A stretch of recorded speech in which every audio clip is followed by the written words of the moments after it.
Hi, I'm Alex from Low Origin, and we are here in sunny-ish England with this beautiful Spec R S15, a genuine Spec R, not converted. Look at this immaculate Spec R aero. Oof.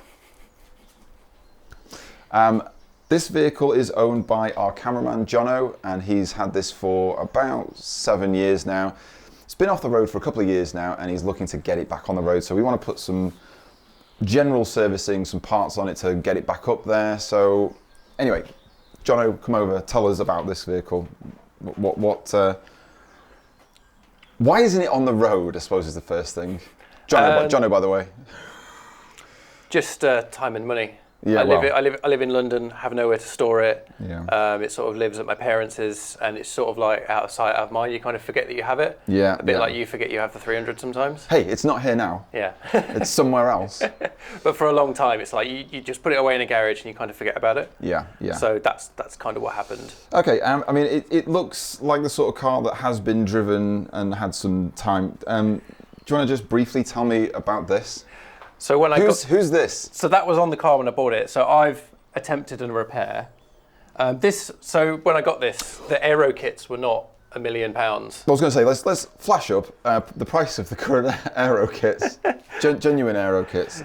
They are shockingly expensive, I'm told. They are, and when I got it, the bumper was already damaged, and it did originally have the fog light holder still. Oh, okay. So you cut those out? I cut them out.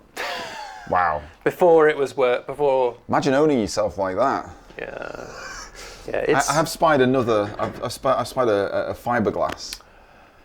There is a genuine replica. A genuine replica. That I was gonna cut up and make my own. I was gonna try and cut. I was gonna cut out this bit and style it a different way. Yeah. But you realise they look great as. Yeah. Yeah. Yeah. And with the fog lights, they look even better. Yeah, and the whole reason for getting the replica is because the bumpers are £3,500 now. Then are they? Yeah, they're £3,500. Well, that graphic will be news to me as well.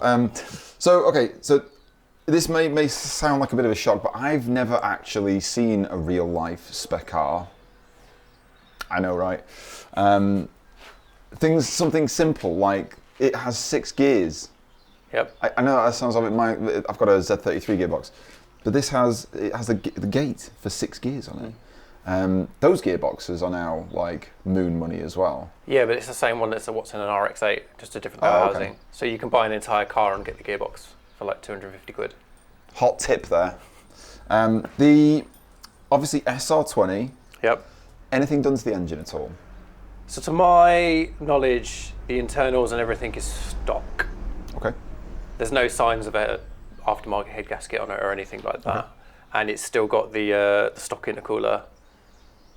All it's got is an oil filter relocation kit. Okay. So, do you want to do a compression test? Yeah. Nobody wants to do a compression test. But like, so how right. long? Well, how long was this vehicle in Japan for? Because I mean, I'm imagining it was driven around in Japan before it came over here, or was it like a relatively quick thing? It was imported into Ireland in 2015, I think. Okay, so it spent a good few years. It's a 99, and it's spent, 16 years in Japan. Yeah. Then came to Ireland, and that was where it was imported, and then it was sold to a couple of people here in the UK, and then I am the 3rd UK owner. Yeah, okay. Things like arms, diff, to your knowledge? It's got a CAS 1.5 way in the rear. Okay. Full Driftworks catalogue of arms on the back, but still stock hubs, and a couple of arms on the front. Yeah. Now you can't see them in this shot, but we'll probably include at some point. It does have R33 GTR wheels, the finest wheels in the world, Poppy. Our dog just chilling there, probably out of shop. Anyway, those wheels suit any vehicle, but especially, I mean, I'm seeing some spaces on the front, but they just fit beautifully. Any plans to change anything like that? I do plan to change the wheels further down the line. I was looking at the ZR10 Works. Okay, yeah. But again, undecided, but I'm running these for the time being. Yeah, you're renting these? Running these. Oh, running these. I thought you said renting these. No, you're renting these. I'm renting those, yeah. So are those in shot? Oh, good God, they are. Just about. Look at that. Look at the. Oh, anyway, back to this. So there's a few jobs we want to tackle. Things like bloomed headlights, hip hop. We've got, what was a few other bits and bobs? Brakes haven't been done for a very long time. Brakes, general service, headlights. Now, you also, so obviously you saw, having filmed the video for Phoenix, radiator and intercooler, and decided to get yourself some amazing deals on there. Head over to phoenix.co.uk New Zealand for amazing deals. And get yourself some intercooler, radiator and oil cooler. We're going to address the oil cooler because... Yeah, we need to look into that because of the relocation kit. Yeah. We need to work out piping and which way to do it. Yeah. Placement. Yeah, but it'd be nice because although we did the video on this, it's a bit different because obviously this has been modified massively to fit stuff in. Yeah, and it's nice to see what looks like stock. A completely stock or stockish, apart from this damper here. Look at this. Oh yeah, this. Is that it? Is it this, and this? Yeah, strut brace, the damper, HKS, mushroom filter, and the oil filter relocation. It doesn't even have a rotten turret. It does this side. Well, it doesn't look that bad. I've seen far worse. In fact, you can't really call that bad. I mean, it's just barely. It looks good. It looks good. Even this, the last time I saw one of these little crossover pipes was still got the resoak valve. Oof. Down here. Oof. Now, being an S15 spec car, turbo is it the 28 roller bearing? This is the ball bearing T28 RBB. Stock ECU. Yep. Obviously, you're on the stock MAF. Yep. I'm imagining everything else is absolutely bone stock. Is there anything in there like a boost control or anything that anyone's? Not to my knowledge, and the boost gauge reads 0.7. So. Oh, okay. So it is a bone stock car. I'm excited. Now headlights. That's probably going to be our first job. Mm-hmm. They look like somebody smoked 1,000 cigarettes inside there. Am I right in thinking these are the HID lights? They are £600-ish each now. Well, that's disturbing. I mean, can you imagine just maybe having a slight car park ding and needing to pay £600 for a headlight? To be fair, I think modern vehicles aren't far off that, are they? No. That's just everything's sign of the times, isn't it? Okay, right. Well, in which case, shall we crack on? Okay, so the first thing with this S15 is it has particularly badly bloomed headlights. Now, ordinarily this wouldn't be a major problem, but getting back on the road, MOT testers can be particularly pissy about these sorts of things. Plus, they're really expensive and they look naff. And there's a relatively easy fix, although somewhat temporary from times to times. Headlight Restoration Kit from Maguire's, 2-step. Now I saw this on Adam Ivel's YouTube channel about a year or so ago. I've actually had this kit for about 10 years and I've been using it on my old Toyota Hilux, which has plastic headlights. They would bloom seemingly every year. The process is really simple. You clean them, you then use the cleaning solution, which is basically like a polish with a pad, and then once you've cleaned it all up, you go over it with the headlight coating, and that brings back the shine. So we're going to give it a go. I don't think I've ever done it on a headlight that's worth this much money though, so let's pray that nothing goes wrong. Ordinarily you'd like protect the bumper and you'd protect the other panels, but as you may have noticed, there is some rust and some, cosmetic problems with this particular bumper, so we're not going to worry about those things too much. Don't at us. Okay. Right. So first thing, clean the damn thing with this stuff. Here we go. Look at that, brand new, fantastic, finished, done, solved.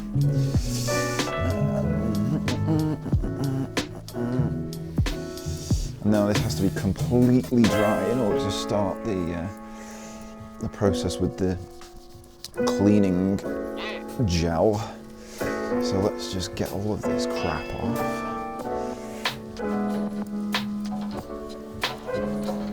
I feel like this could probably just go into a montage. Look at that. Damn. Okay, so next we're going to get the first part of this, which is the cleaning solution. We're going to get the pad out. and we're going to get a blob of this. It says use a like a fall on the floor. Perfect. Jesus Christ. There we go. A little bit of that, and that's nice. Let's use that, and then let's just do.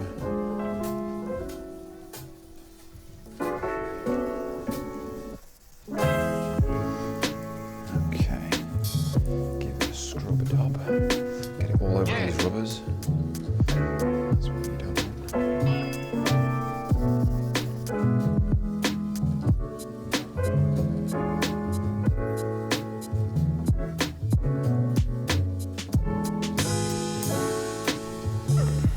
Right, so we'll see where this goes. There's a solution that goes on after this, but we'll just wipe the rest of this off. Usually you get a sort of general idea, but it's still quite grainy. So we'll see what happens.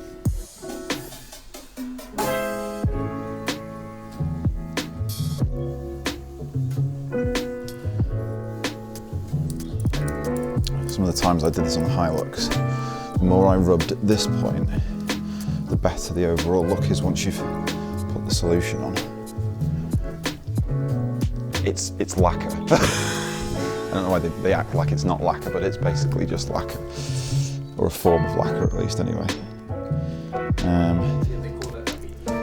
I don't know. Headlight coating maintains clarity and restores headlights, provides durable UV protection, protects new headlights too. Cool. So, we'll see if this has done a goddamn thing. Temperature is nicely shook. Right, I'm nearly 40. Right. Okay. Fuck.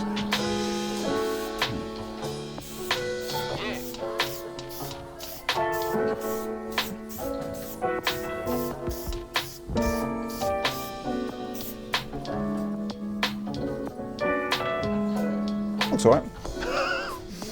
Better than it was. It's not bad. Pretty good. Pretty good. Like, granted, it's not perfect, but like to get you through an MOT, to get it back on the road, and as part of a general service, it's not bad. We aren't sponsored. We aren't. Hey. Right, so you join us inside Jono's spec car, and in here we immediately see fascinating things that you don't get in the Spec S.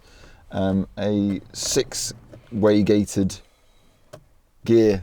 I mean, obviously it's got 6 gears. Obviously it's got 6 gears. Why would it have 5? Everyone who has a converted Spec S. So you just take this for granted, but I've never seen, I know this is sad, but I've never seen an actual 6-way gated. It's pathetic, I know, isn't it?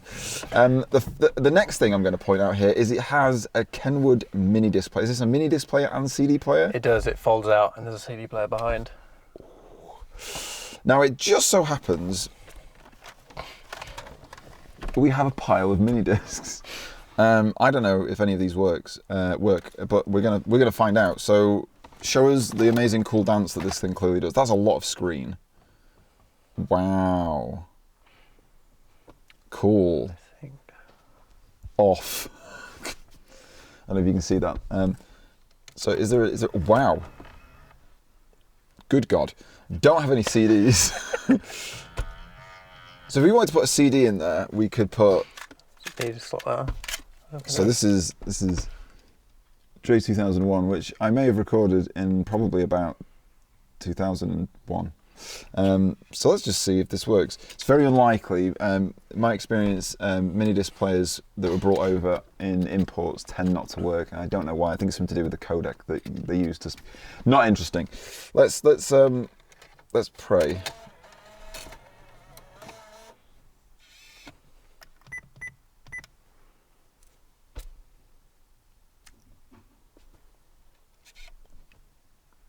Just like TOC read and then TOC error.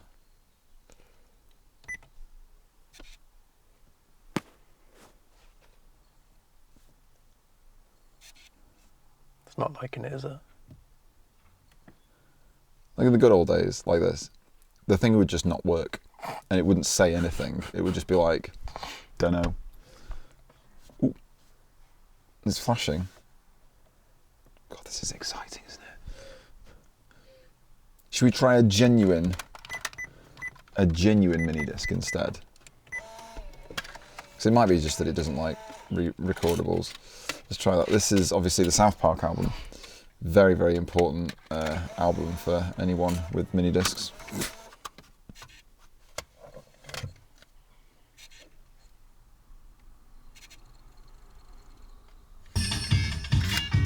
Look at that, content match with Primus.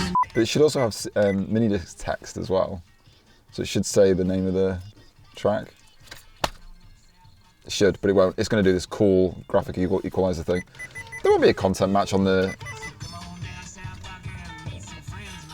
Anyway, that's really cool. So that works. You could buy some genuine non-recorded mini discs. Sorry, original mini discs, as in ones that someone hasn't just recorded from a CD, and use it. That's great. Now, the next part here, digital. I'm going to eject that so I don't lose it. The next part here is digital climate control. Yep. Did they all have digital climate control, or do some of them have a turning knob? Because I'm pretty certain Dan's has a turning knob, or had a turning knob. His was a Spec S though. Oh, his was a Spec S. Yeah, that's true. Okay, so to my knowledge, they're all just digital climate. Okay. And the AC does work in this, or it did when parked. What the fuck is this? Where's this come from? I don't hate it. Is it the gear knob? Yeah. So the gear knob is Nismo. It actually says Nismo there. It does. It's a Nismo gear knob. Yeah, it's a genuine Nismo. It's a soft plastic one. So I don't hate it, but like, so that's a Nismo gear knob. Yeah. I have never in my life seen a Gizmo near. Everybody sees the white one that sort of has like a little skirt. Yeah. But yeah, that's a Nismo one. Then they do a metal one as well. Is it with this on top? Yeah. Like that? And it bolts on. Yeah. Wow. Well, there you go. I'm learning stuff. You'll hate second. the short shift. So the short shift cube speed. Ooh. Yeah. What's that? Like an inch travel? Yeah. Now, but the thing is, I had a short shift from a 5-speed. This does feel very different to a 5-speed, but obviously because there's more gears. And reverses. Well, hey. Now, from a servicing perspective, getting this vehicle so that you can drive it on the road, is there anything in here we need to deal with? I mean, you've got a horn that works. Boost gauge, obviously that's not a serviceable thing, but that works. Probably bypass the ABS sensor. Okay, so does the ABS not work, or it does work, or? Well, it's an ABS sensor on this side that's gone, but also it's obviously got a NARDI, so it's the airbag sensors. Oh, okay. The airbag light's on. So maybe pull the light. Yeah. Maybe pull the light. Is that a legitimate thing to do? Like, we're not going to ask you about that. I'm sure it's fine. We're just going to pull the light. Look at me like that. Right. Let's do. Let's. Should we do brakes? Yeah. Let's do brakes.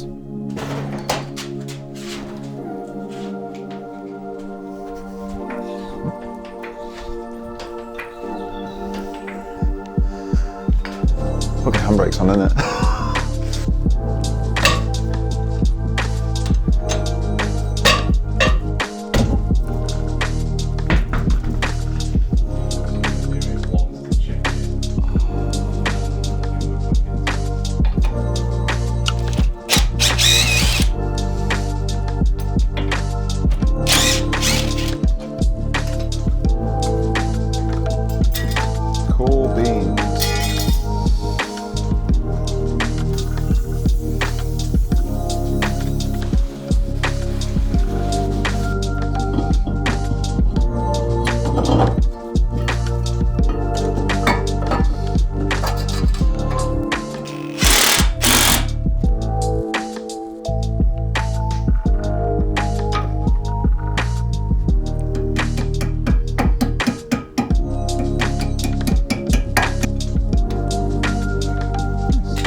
So this little guard here was put in after Nissan rightly realised that all the tyre delamination that you were most likely going to achieve with this car was going to potentially rip a brake line apart, which is stupid really, because you can see there's a flexi here and there's a flexi here, so I don't know what they were thinking, but it's adorable really. What they were thinking. Thank you very much.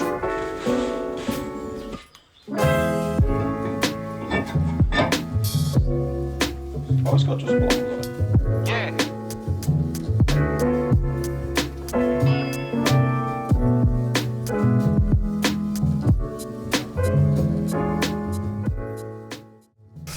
So we did some basic servicing, and unbelievably we didn't break anything, which is not like us.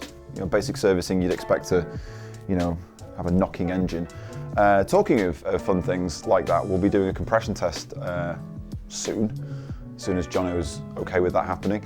And we'll be fitting new radiator and intercooler to what is essentially a stock car. So stay tuned, we'll see you next time. Bye.